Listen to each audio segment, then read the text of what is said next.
अगर जीवन में दुख, डर, असफलता या भ्रम है तो उसका जवाब एक ही जगह मिलता है, भगवत गीता में। आज हम जानेंगे गीता का सबसे बड़ा ज्ञान जो भगवान श्री कृष्ण ने अर्जुन को दिया था। नमस्कार भक्तों, आज हम भगवत गीता अध्याय 2 गीता सार का सरल हिंदी अर्थ समझेंगे।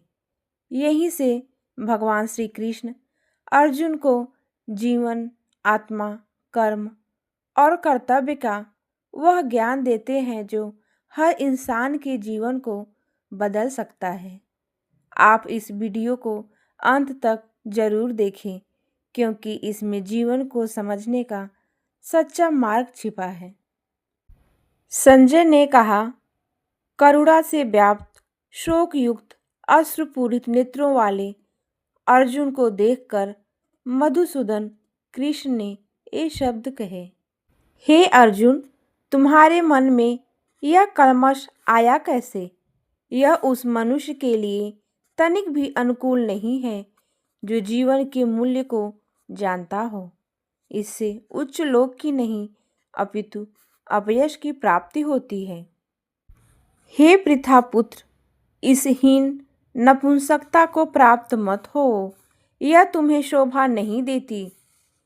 हे शत्रुओं के दमनकर्ता, हृदय की क्षुद्र दुर्बलता को त्याग कर युद्ध के लिए खड़े हो जाओ। अर्जुन ने कहा, हे शत्रुहंता, हे मधुसूदन, मैं युद्ध भूमि में किस तरह भीष्म तथा द्रोण जैसे पूजनीय व्यक्तियों पर उलटकर बाढ़ चलाऊंगा। ऐसे महापुरुषों को जो मेरे गुरु हैं, उन्हें मार कर जीने की अपेक्षा इस संसार में भीख मांग कर खाना अच्छा है। भले ही वे सांसारिक लाभ के इच्छुक हों, किंतु है तो गुरुजन ही। यदि उनका वध होता है तो हमारे द्वारा भोग्य प्रत्येक वस्तु उनके रक्त से सनी होगी। हम यह भी नहीं जानते कि हमारे लिए क्या श्रेष्ठ है, उनको जीतना या उनके द्वारा जीते जाना। यदि हम धृतराष्ट्र के पुत्रों का वध कर देते हैं तो हमें जीवित रहने की आवश्यकता नहीं है। फिर भी वे युद्ध भूमि में हमारे समक्ष खड़े हैं। अब मैं अपनी कृपण दुर्बलता के कारण अपना कर्तव्य भूल गया हूँ और सारा धैर्य खो चुका हूँ। ऐसी अवस्था में मैं आपसे पूछ रहा हूँ कि जो मेरे लिए श्रेयस्कर हो उसे निश्चित रूप से बताएं। अब मैं आपका शिष्य हूँ और आपका शरणागत हूँ। कृपया मुझे उपदेश दें। मुझे ऐसा कोई साधन नहीं दिखता जो मेरी इंद्रियों को सुखाने वाले इस शोक को दूर कर सके। स्वर्ग पर देवताओं के आधिपत्य की तरह इस धन धान्य संपन्न सारी पृथ्वी पर निष्कंटक राज्य प्राप्त करके भी मैं इस शोक को दूर नहीं कर सकूंगा।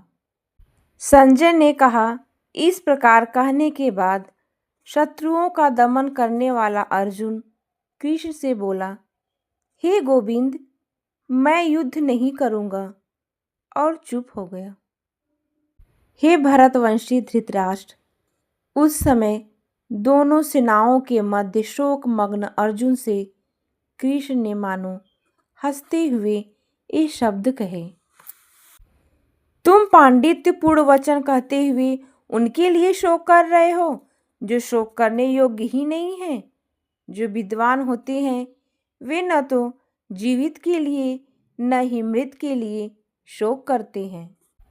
ऐसा कभी नहीं हुआ कि मैं न रहा हूँ या तुम न रहे हो, अथवा ये समस्त राजा न रहे हों, और न ऐसा है कि भविष्य में हम लोग नहीं रहेंगे। जिस प्रकार शरीरधारी आत्मा इस वर्तमान शरीर में बाल्यावस्था से तरुणावस्था में और फिर वृद्धावस्था में निरंतर अग्रसर होता रहता है, उसी प्रकार मृत्यु होने पर आत्मा दूसरे शरीर में चला जाता है। धीर व्यक्ति ऐसे परिवर्तन से मोह को प्राप्त नहीं होता। हे कुंती पुत्र, सुख तथा दुख का क्षणिक उदय तथा कालक्रम में उनका अंतर्ध्यान होना सर्दी तथा गर्मी की ऋतुओं के आने जाने के समान है। हे भरतवंशी, वे इंद्रिय बोध से उत्पन्न होते हैं और मनुष्य को चाहिए कि अविचल भाव से उनको सहन करना सीखे।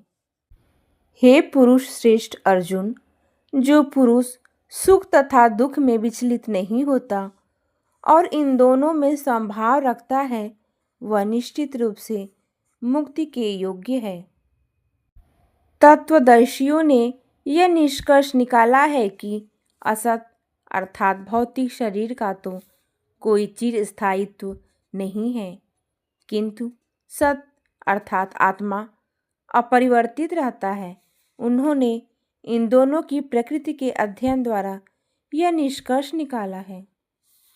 भगवान श्री कृष्ण हमें समझाते हैं कि जो बदलता है वह शरीर है, लेकिन आत्मा हमेशा स्थिर और अमर रहती है। जो सारे शरीर में व्याप्त है उसे तुम अविनाशी समझो। उस अव्यय आत्मा को नष्ट करने में कोई भी समर्थ नहीं है। अविनाशी, अप्रमेय तथा शाश्वत जीव के भौतिक शरीर का अंत अवश्यंभावी है। अतः हे भरतवंशी, युद्ध करो। जो इस जीवात्मा को मारने वाला समझता है तथा जो इसे मरा हुआ समझता है, वे दोनों ही अज्ञानी हैं, क्योंकि आत्मा न तो मारता है और न ही मारा जाता है। आत्मा के लिए किसी भी काल में न तो जन्म है न मृत्यु। वह न तो कभी जन्मा है न जन्म लेता है और न जन्म लेगा। वह अजन्मा, नित्य, शाश्वत तथा पुरातन है। शरीर के मारे जाने पर वह मारा नहीं जाता। हे पार्थ, जो व्यक्ति यह जानता है कि आत्मा अविनाशी, अजन्मा, शाश्वत तथा अव्यय है, वह भला किसी को कैसे मार सकता है या मरवा सकता है। जिस प्रकार मनुष्य पुराने वस्त्रों को त्याग कर नए वस्त्र धारण करता है, उसी प्रकार आत्मा पुराने तथा व्यर्थ के शरीरों को त्याग कर नवीन भौतिक शरीर धारण करता है। यह आत्मा न तो कभी किसी शस्त्र द्वारा खंड खंड किया जा सकता है, न ही अग्नि द्वारा जलाया जा सकता है, न जल द्वारा भिगोया या वायु द्वारा सुखाया जा सकता है। यह आत्मा अखंडित तथा अघुलनशील है। इसे न तो जलाया जा सकता है न ही सुखाया जा सकता है। यह शाश्वत, सर्वव्यापी, अविकारी, स्थिर तथा सदैव एक सा रहने वाला है। यह आत्मा अव्यक्त, अकल्पनीय तथा अपरिवर्तनीय कहा जाता है। यह जानकर तुम्हें शरीर के लिए शोक नहीं करना चाहिए। किंतु यदि तुम सोचते हो कि आत्मा सदा जन्म लेता है तथा सदा मरता है, तो भी हे महाबाहु, तुम्हारे शोक करने का कोई कारण नहीं है। जिसने जन्म लिया है उसकी मृत्यु निश्चित है और मृत्यु के पश्चात पुनर्जन्म भी निश्चित है। अतः अपने अपरिहार्य कर्तव्य पालन में तुम्हें शोक नहीं करना चाहिए। सारे जीव प्रारंभ में अव्यक्त रहते हैं, मध्य अवस्था में व्यक्त होते हैं और विनष्ट होने पर पुनः अव्यक्त हो जाते हैं। अतः शोक करने की क्या आवश्यकता है। कोई आत्मा को आश्चर्य से देखता है, कोई उसे आश्चर्य की तरह बताता है तथा कोई इसे आश्चर्य की तरह सुनता है, किंतु कोई कोई इसके विषय में सुनकर भी कुछ नहीं समझ पाते। हे भरतवंशी, शरीर में रहने वाले का कभी भी वध नहीं किया जा सकता। अतः तुम्हें किसी भी जीव के लिए शोक करने की आवश्यकता नहीं है। क्षत्रिय होने के नाते अपने विशिष्ट धर्म का विचार करते हुए तुम्हें जानना चाहिए कि धर्म के लिए युद्ध करने से बढ़कर तुम्हारे लिए अन्य कोई कार्य नहीं है। अतः तुम्हें संकोच करने की आवश्यकता नहीं है। हे पार्थ, वे क्षत्रिय सुखी हैं जिन्हें ऐसे युद्ध के अवसर अपने आप प्राप्त होते हैं, जिससे उनके लिए स्वर्ग के द्वार खुल जाते हैं। किंतु यदि तुम युद्ध करने के स्वधर्म को संपन्न नहीं करते तो तुम्हें निश्चित रूप से अपने कर्तव्य की उपेक्षा करने का पाप लगेगा और तुम एक योद्धा के रूप में अपना यश खो दोगे। लोग तुम्हारे अपयश का वर्णन करेंगे और सम्मानित व्यक्ति के लिए अपयश तो मृत्यु से भी बढ़कर है। जिन जिन महान योद्धाओं ने तुम्हारे नाम तथा यश को सम्मान दिया है, वे सोचेंगे कि तुमने डर के मारे युद्ध भूमि छोड़ दी है और इस तरह वे तुम्हें तुच्छ मानेंगे। तुम्हारे शत्रु अनेक प्रकार के कटु शब्दों से तुम्हारा वर्णन करेंगे और तुम्हारे सामर्थ्य का उपहास करेंगे। तुम्हारे लिए इससे दुखदाई और क्या ही हो सकता है। हे कुंती पुत्र, यदि तुम युद्ध में मारे जाओगे तो स्वर्ग प्राप्त करोगे, या यदि तुम जीत जाओगे तो पृथ्वी के साम्राज्य का भोग करोगे। अतः दृढ़ संकल्प करके खड़े हो जाओ और युद्ध करो। तुम सुख या दुख, हानि या लाभ, विजय या पराजय का विचार किए बिना युद्ध के लिए युद्ध करो। ऐसा करने पर तुम्हें कोई पाप नहीं लगेगा। यहाँ मैंने वैश्लेषिक अध्ययन अर्थात सांख्य द्वारा इस ज्ञान का वर्णन किया है। अब निष्काम भाव से कर्म करना बता रहा हूँ, उसे सुनो। हे पृथापुत्र, तुम यदि ऐसे ज्ञान से कर्म करोगे तो तुम कर्मों के बंधन से अपने को मुक्त कर सकते हो। इसका मतलब है कि हमें केवल शरीर से नहीं बल्कि आत्मा से खुद को समझना चाहिए।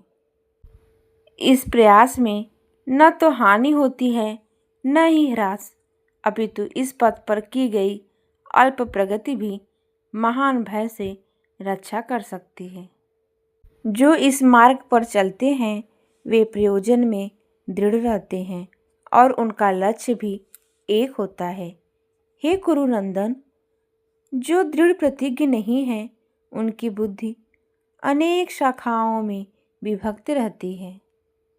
श्री कृष्ण हमें समझाते हैं कि जीवन में दुख इसलिए आता है क्योंकि हम अस्थायी चीज़ों को स्थायी मान लेते हैं। आज के समय में हर इंसान किसी न किसी चिंता में जी रहा है। कभी भविष्य की चिंता, कभी असफलता का डर। लेकिन गीता का यह ज्ञान हमें सिखाता है कि जो हमारे हाथ में है वह कर्म है और जो नहीं है वह भगवान पर छोड़ देना चाहिए। भगवत गीता केवल एक ग्रंथ नहीं है, यह जीवन जीने का मार्ग है। जब भी मन भ्रमित हो, दुखी हो या रास्ता ना दिखे, तब गीता का यह ज्ञान हमें सही दिशा देता है। आज हमने भगवत गीता अध्याय 2 गीता सार का सरल हिंदी अर्थ समझा। अगर आप इस ज्ञान को अपने जीवन में अपनाते हैं तो आपकी सोच और जीवन दोनों बदल सकते हैं। अगर आपको यह वीडियो अच्छा लगा हो तो इसे लाइक करें, चैनल को सब्सक्राइब करें और कमेंट में लिखें। जय श्री कृष्ण।